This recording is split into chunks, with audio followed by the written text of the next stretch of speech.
Welcome to the Sermons That Work podcast, featuring sermons written by some of the best preachers across the Episcopal Church. Today's sermon is for the 13th Sunday after Pentecost, Proper 18, Year C, and is titled, Counting the Cost. It was written by the Reverend Canon Whitney Rice and read by the Reverend Danáe Ashley, priest in the Diocese of Olympia and psychotherapist at Soul Spa Seattle, LLC. Our gospel today begins with some of Jesus' most controversial words in the New Testament. Whoever comes to me and does not hate father and mother, wife and children, brothers and sisters, yes, and even life itself, cannot be my disciple. That sounds pretty intimidating. Surely Jesus can't mean that we can't serve him without hating other people, right? That we need to hate even life itself? The life he gave us? Most believers, and indeed most scholars, do not take these words literally, but instead as a part of Jesus' wider attempt in this passage to describe how discipleship works. And the good news is that hating our relatives is probably not Jesus' true instruction to us. His very next sentence sheds some light on the matter. He says, "Whoever does not carry the cross and follow me cannot be my disciple." Notice that Jesus tells us it is a two-step process to become his disciple. Step 1 is carrying the cross, and step 2 is following him. So far, so good.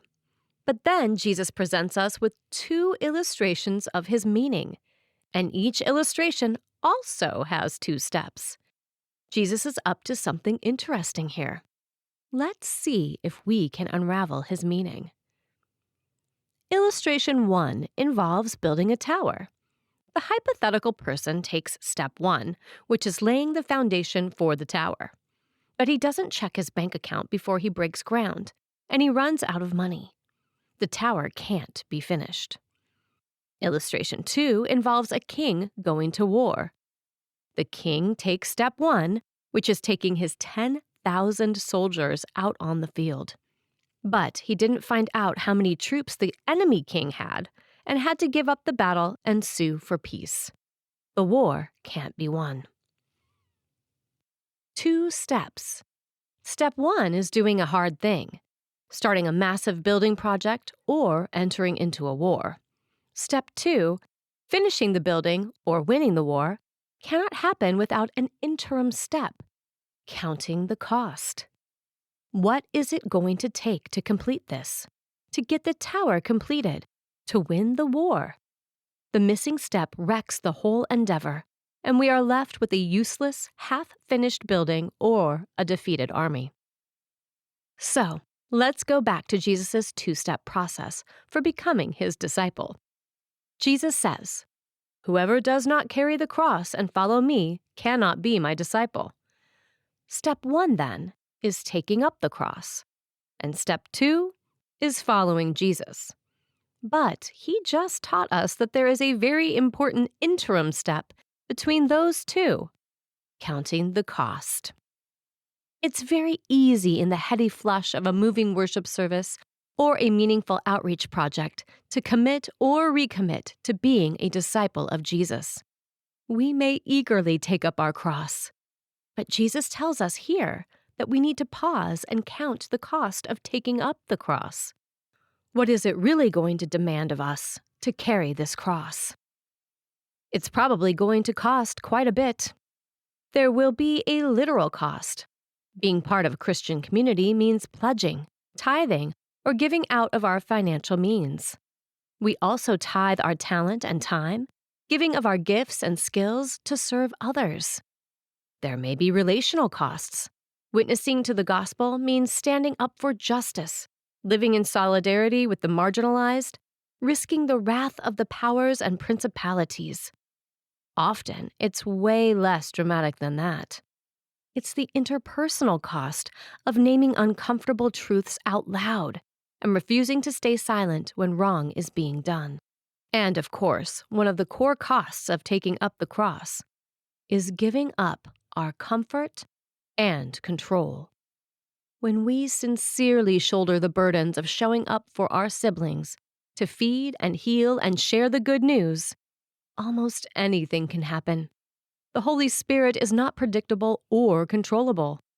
When we carry the cross, we shoulder uncertainty, knowing that we'll make mistakes and need to give up our own agendas. If we don't count the cost, we run the risk of not being able to complete our commitment. And remember, Jesus says discipleship is first carrying the cross, and secondly, following Him. So, if we don't count the cost, if we don't sit down and figure out what it is going to take to go the distance with Jesus, we may be stuck carrying the cross, stuck in step 1. And we might never make it to step 2, following Him. Think about what it means to stay forever in the step of carrying the cross, but never making it to following Jesus. The next question is, follow Jesus where? Into what? Well, what comes after the cross? The tomb. And then the resurrection. We know that carrying the cross is our call to serve with courage and endurance, but we don't want to get stuck on the cross forever. All of Jesus' suffering is to a purpose, for redemption and healing and rebirth. And we want to follow Jesus through the cross, through the tomb, and into new resurrected life on the third day. Discipleship is a 2-step process, as Jesus describes it. First, the cross, then the following. But as He describes it to us with His illustrations, it will be costly, and we need to enter discipleship with our eyes wide open. So, at the end of the day, it's a 3-step process: cross, counting costs, and following. That fits. Most wonderful things in the Bible come in 3s. Take a moment and take stock of your life. Which of Jesus' 2 illustrations fits you best? Are you needing to build something? Or are you needing to defeat something? Maybe you are called in your next season of discipleship to lay the foundation for a new ministry, a new relationship, a new season of life for you or your community. Commit to the cross, to the struggle, the effort, the need. Then count the cost. What allies, resources, prayers, and partners do you need to complete the building of this new thing? You know that Jesus will help you build that tower and complete it. Maybe you're called to be a warrior. Commit to the cross, to the battle, to the pain, to the exertion to fight the injustice that is all around you. Then count the cost. What sacrifices, tools, armor, fellow nonviolent campaigners, and witnesses do you need to muster to beat down Satan under your feet? You know Jesus will help you confront the evil powers of this world, which corrupt and destroy the creatures of God, as our baptismal covenant states. In either case, your next step is to follow Jesus. Carry the cross from Good Friday into Holy Saturday and finally to Easter Day. You will know yourself to be Jesus' faithful disciple, risen, healed, alive. Whoever does not carry the cross and follow me cannot be my disciple, Jesus says. It is costly. It is demanding. It will require every shred of courage and fortitude we can muster. But on the third day, as we walk into the rising sun with Him, reborn, wounded but whole, we will know that we would not have wanted to live or die any other way. The Reverend Canon Whitney Rice, she, her, hers, is an Episcopal priest who serves as the canon for evangelism and discipleship development for the Episcopal Diocese of Missouri. She is a graduate of Yale Divinity School, where she won the Yale University Charles S. Mersick Prize for Public Address and Preaching and the Yale University E. William Mule Award for Excellence in Preaching. She has taught undergraduate courses at the University of Indianapolis and has contributed to Lectionary Homiletics, the Young Clergy Women's Project journal Fidelia Sisters, and other publications. She has served as a researcher and community ministry grant consultant for the Indianapolis Center for Congregations and is currently a member of the Episcopal Church's Evangelism Council of Advice. A communicator of the gospel at heart, she writes and teaches on a wide variety of topics, including rethinking evangelism, stewardship, leadership, women's theology of the body, mysticism, and spiritual development.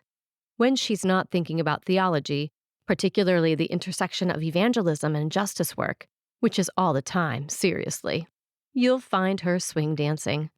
Find more of her work at her website, Roof Crashers and Hem Grabbers, www.roofcrashersandhemgrabbers.com.